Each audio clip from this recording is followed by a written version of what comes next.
आत्मा की चेतन शक्ति से पृथक जो परमाणुओं से निर्मित यह जड़ संसार है, वह मानव शरीर को सतत दुख देने वाली अग्नि के समान है। संसार के भोगों के प्रति आकर्षण राग है और उससे विकर्षण वैराग्य है। वैराग्य को परिभाषित करते हुए श्री स्वामी जी ने दो प्रकार के वैराग्य की चर्चा की है। इसे पर वैराग्य और अपर वैराग्य कहा गया है। इस प्रकार का भेद अनंत किसी आध्यात्मिक सत्ग्रंथ में नहीं मिलता। महाराज भर्तृहरि अपने जीवन काल में बहुत यशस्वी सम्राट रहे। उनके द्वारा रचित श्रृंगार शतक और वैराग्य शतक हमारे प्राचीन वाग्दम की दुर्लभ धरोहर के रूप में बड़े बड़े पुस्तकालयों की शोभा बढ़ाते हैं। श्रृंगार शतक के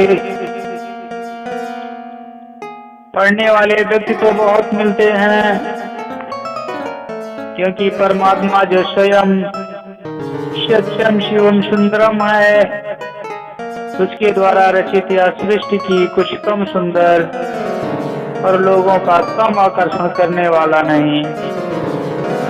वैराग्य शतक में महाराज भर्तृहरि लिखते हैं,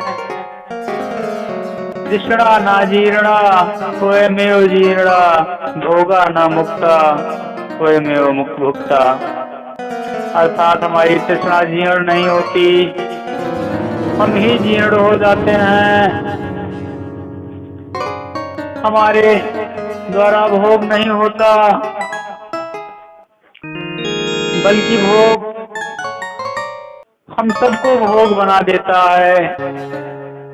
भोग भोगते भोगते हम थोड़ा भी भर भी नहीं सोचते कि अब कुछ भी दिनों या वर्षों में काल कौलिक होने वाले हैं, और उसके बाद हमारी आत्मा और हमारे जीवन का हाल हमसे अज्ञात ही है।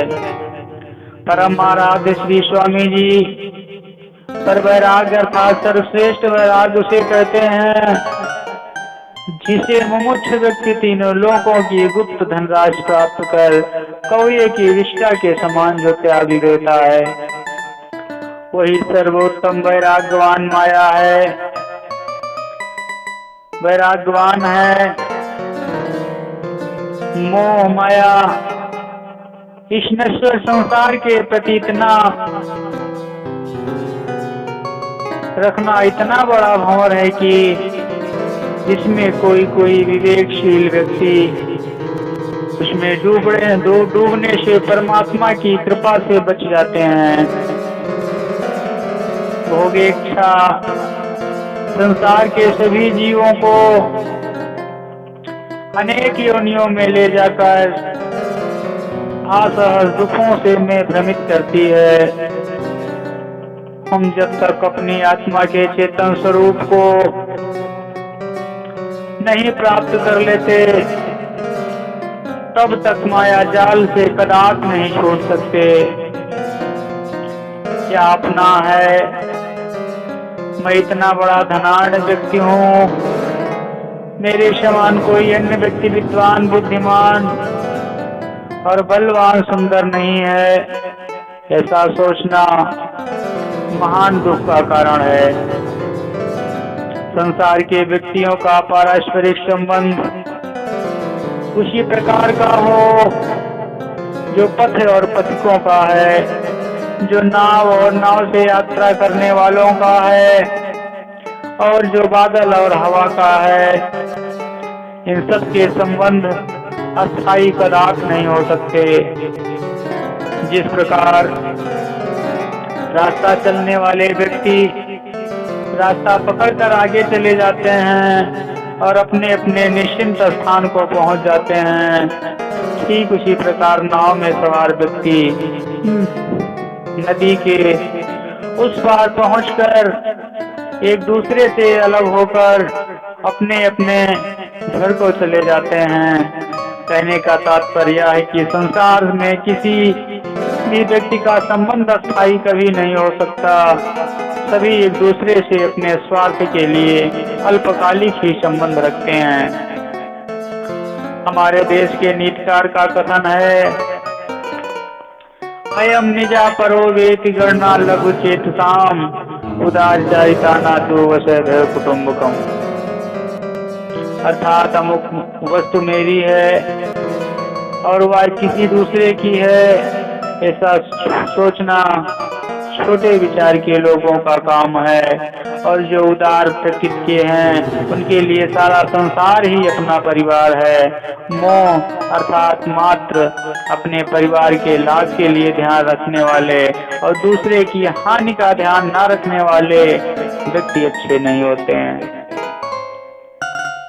वे किसी न किसी दिन अवश्य भवसागर में डूबकर महान कष्ट को प्राप्त करते हैं। बंधुओं, इस प्रकार का कथन हम एक संतवाणी में इस प्रकार से पाते हैं,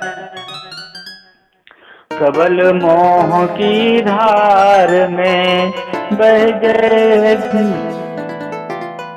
गए गहिर गंभीर, सूक्ष्म मछली सुरती है चढ़ती उल्टे नीर। प्रबल मोह की धार में बह गए गहिर गंभीर, सूक्ष्म मछली सुरती है चढ़ती उल्टी नीर। आत्मा की चेतन शक्ति आत्मा से बहुत सूक्ष्म है और सद्गुरुदेव के विहंगम योग साधन द्वारा भवसागर से पार पाया जा सकता है।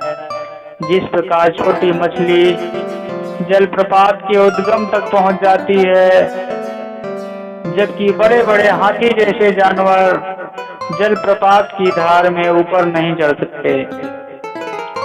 अतः सभी अध्यात्म प्रेमियों तथा अपने भक्त शिष्य साधकों क्या संदेश है कि सभी अपनी मान बढ़ाई का सर्वथा परित्याग कर ब्रह्म विद्या विहंगम योग की साधना तथा सेवा सत्संग प्रतिदिन करते रहें, क्योंकि जीवन का क्या भरोसा। सद्गुरुदेव भगवान एकमात्र सज्जीवों के पति हैं। उन्हें सद्गुरु में श्रेष्ठ कहा गया है और वह अव्यक्त रूप से यत्र तत्र व्याप्त रहते हैं और अपने भक्त शिष्यों की रक्षा कहीं से भी कर सकते हैं और करते भी हैं। सद्गुरुदेव ने विश्व के अद्वितीय सद्ग्रंथ स्वरवेद में सद्गुरु भगवान की प्रार्थना करते हुए परम आराध्य मेरे पितामह श्री स्वामी जी लिखते हैं, सब गुरुओं केवल गुरु जगत गुरु ते ही नाम, पथ पर दर्शक सर्व का साधन योग नाम। सब गुरुओं केवल गुरु जगत गुरु ते ही नाम, पथ पर दर्शक सर्व का साधन योग नाम। प्रिय अध्यात्म प्रेमियों, भगवान श्री कृष्ण दैवी संपदा का वर्णन करते हुए कहते हैं कि दैवी संपदा अर्थात सद्गुणों को मानव मात्र अपने जीवन में धारण कर जगत में रहकर उत्तम जीवन व्यतीत कर सकता है।